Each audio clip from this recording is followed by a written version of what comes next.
The Zenfone 11 Ultra is here, and it's a lot more than we expected. Quite literally even, its large size took us by surprise. It's not extra large, but we've grown to identify the Zenfones as the compact flagships. Taking it out of the cardboard box, the 11 Ultra took us by surprise. The new Zenfone 11 Ultra has a 6.78-inch display, compared to 5.92 inches on the Zenfone 10. That's quite the growth spurt and a rather unexpected one, seeing how the Zenfone line has built a solid pedigree of compact flagships in recent years. There were rumors hinting that the Zenfone line is going away. It was quickly debunked by Asus by saying that they will continue the two main phone business product lines, the ROG Phone and the Zenfone. There is no mention of size or this sudden inclusion of Ultra into the name. The competition. Now that the Zenfone 11 Ultra has grown in size quite significantly, we no longer need to worry about picking compact competitors for it. The OnePlus 12 is looking like a good alternative. It has a 6.82-inch display and is bigger than even the newly grown-up Zenfone 11 Ultra. It has an excellent display all around with great brightness, Dolby Vision support, and QHD+ resolution. But that's not all that the OnePlus 12 brings to the table.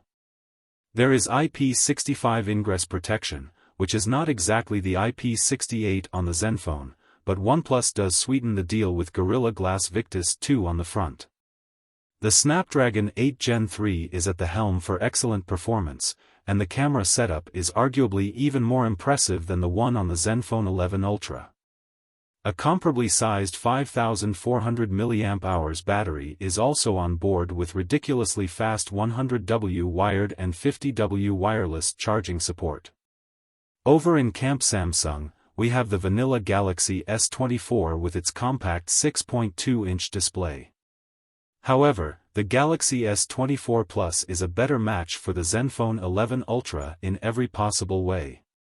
It brings to the table an IP68 ingress protection, stereo speakers, a 6.7-inch 120Hz, and a dynamic LTPO AMOLED display with great brightness as well as QHD+ resolution. Depending on where you live, the S24 Plus will be powered by either a Snapdragon 8 Gen 3 chipset or Samsung's Exynos 2400. You also get a solid triple camera setup at the back.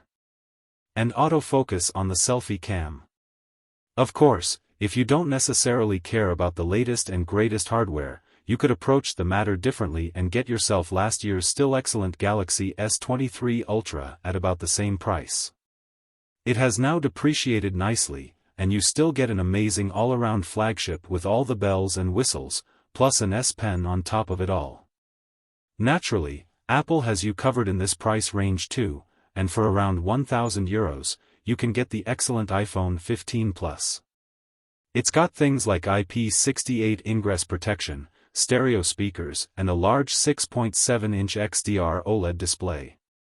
Sure, you aren't technically getting one of Apple's Pro devices and, hence, are stuck with the older Apple A16 Bionic chipset, which has one camera short on the back.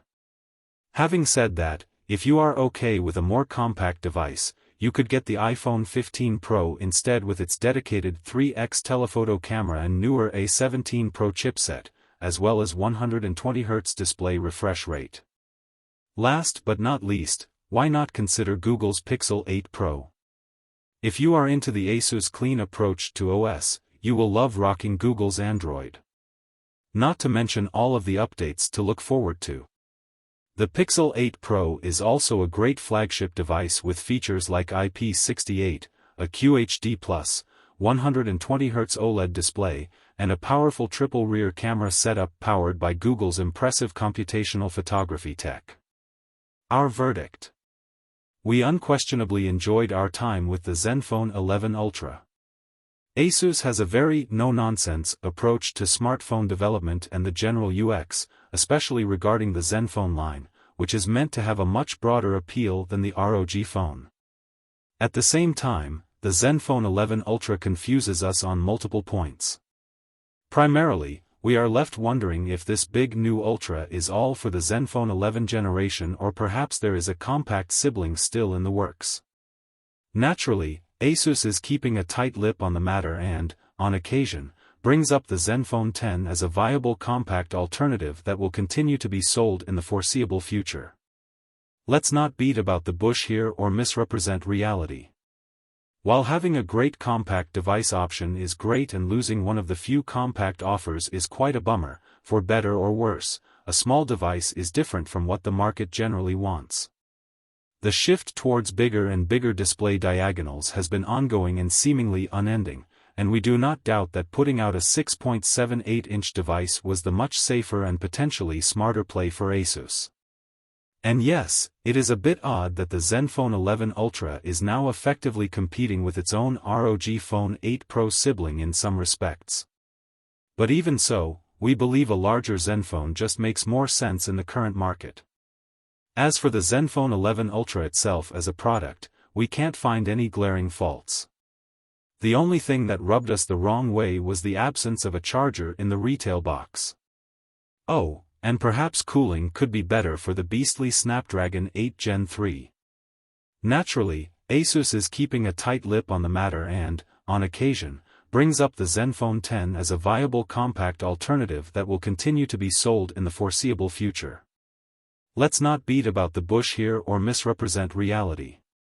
While having a great compact device option is great, and losing one of the few compact offers is quite a bummer, for better or worse, a small device is different from what the market generally wants. The shift towards bigger and bigger display diagonals has been ongoing and seemingly unending, and we do not doubt that putting out a 6.78-inch device was the much safer and potentially smarter play for Asus. And yes, it is a bit odd that the Zenfone 11 Ultra is now effectively competing with its own ROG Phone 8 Pro sibling in some respects. But even so, we believe a larger Zenfone just makes more sense in the current market. As for the Zenfone 11 Ultra itself as a product, we can't find any glaring faults. The only thing that rubbed us the wrong way was the absence of a charger in the retail box.